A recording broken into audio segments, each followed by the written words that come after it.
What's going on, YouTube? So I'm finally done with the SMT10 build. I knew I was gonna show y'all progress, but I had literally, I want to say 100, almost 100%, 98%, I think, of the parts. I wanted to change some stuff up. So, I had I already had the hot racing transmission. Although the kit does come with it does come with a transmission with plastic housing, but all the gears are metal inside. So so yeah, man, I had the wheels, I had the tires, I had the ESC, I had the brush, all the electronics, I had the brushless. This is a Max 10 combo. I already had my receiver and transmitter. But there are some stuff that I changed on this guy, so I'll get right into it. I did try to keep the budget down as much as I could. But it seemed like for a pretty, for what you get, it was a pretty good deal. So I went with CPE, Crawford Performance. I went with their full link setup. So I went with their trailing arms, their upper links, and this one, even the RTR kit does not come with a front sway bar. So I wanted to see what their sway bar was like for CPE. So it's nice. It's all metal. The rod ends are plastic. For the stock sway bar that came with the kit, I did use CPE's connecting rods. So I figured beef it up a little bit more. Yeah, man, again, the hot racing transmission. I'm using the cover. Let me see. I still have the cover on the transmission, so it's just the stock plastic one that came with the kit. The hot racing transmission does not come with the cover. Because I went with the brushless system, I did upgrade the drive shafts to MIP. MIP makes good stuff. They're very reputable. I have their tools. I use their tools almost daily whenever I'm working on my RCs. But they make good stuff, so figured I'd test those out. That's a must again. Anytime you're going brushless, you wanna upgrade your drive shaft, man. And I did take a look at the plastic. Drive shaft, and there's no way that's probably gonna hold for several runs. But for the most part, I don't think it was gonna hold up long term. Yeah, man, these are the JCTs with the tributes. I got them glued on. So I try to keep the budget. These monster truck tires is what makes it a monster truck. You know what I mean? So even like the stock 2.2s, they're good. They're good for bashing, but I like the beefy tires. You know what I mean? As most of us do. If you look at guys like on Trigger King, most monster truck fanatics, they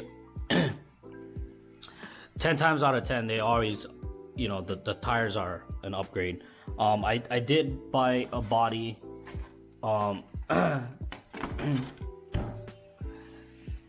So this will be my basher body. So it's falling off the lift. But yeah, this will be my basher body, man. Or this is my basher vehicle.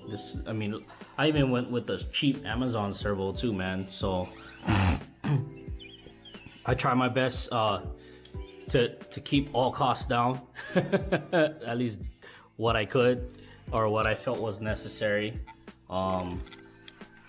Just take it off the stand.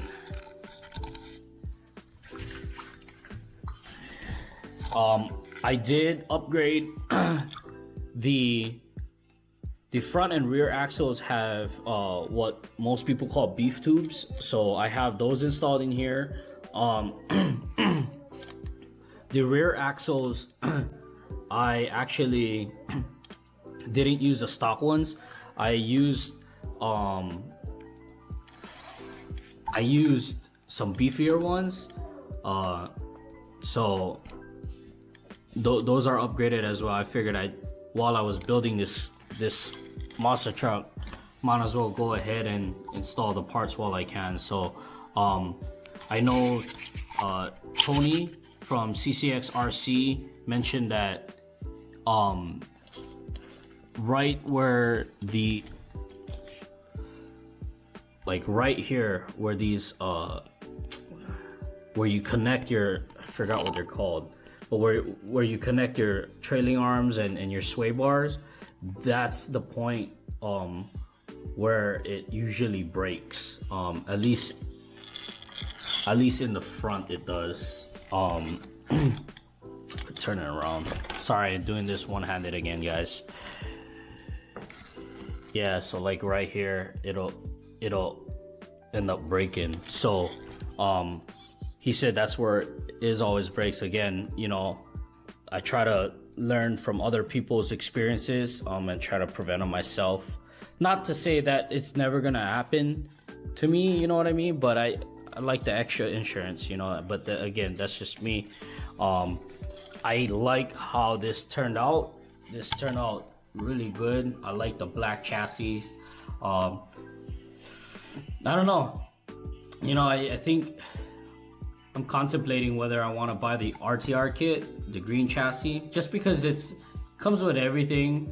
And I mean, I know I'm gonna change majority of it, but I figured I could use some spare parts, use the radio and receiver that comes with it for something else, just for other projects. But yeah, man, this is it. I just, you know, I want to see how this runs, man. So we're gonna, it might be, you know, I opted for another thing I wanted to mention is I opted for an axle mount because I did shorten the wheelbase from the stock 14 inch to 12.5 inches.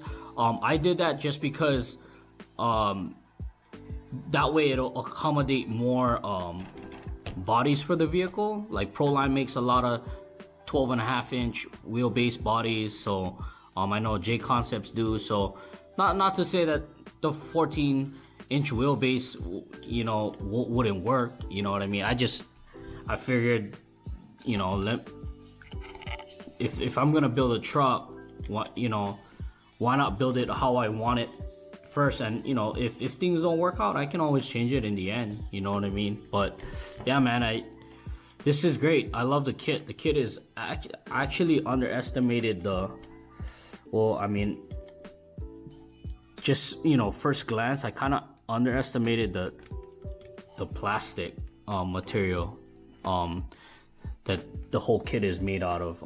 I thought, you know, they're very flimsy, but they're actually pretty sturdy. My only gripe about, you know, going off like building a chassis that's made out of plastic is when you're screwing in screws, there's two different types of screws that you're using in here. You're using a screw head that'll bite into plastic, and you have one that's usually that'll go that's threaded, right? So that'll go into another end that's threaded, whether it's a threaded insert or helical. That's the type of screw you're using. The problem I see with these, and I've already experienced it with, I think, the rear lockout. The issue is, like, if you're gonna be messing with this vehicle or your truck a lot, and you're gonna be taking out screws in and out, you know what I mean, you're really you're really prone to just eventually stripping out that screw hole. That's why I prefer, again, you know, if I can, all day, you know, lightweight aluminum chassis, you know what I mean, or anything that's aluminum. But again, that's my preference. But this actually works out great because after I lift this truck, it has some weight to it, you know. So considering like the metal upgrades and then the beef tubes, you know, the motor, the transmission is all metal. So I mean, I think it's a good weight balance. But yeah, man, I can't wait to get some running footage of this guy. And so yeah, man, when I do, I'll post it up, and well, we'll go from there, man. All right, peace out. Check you guys later.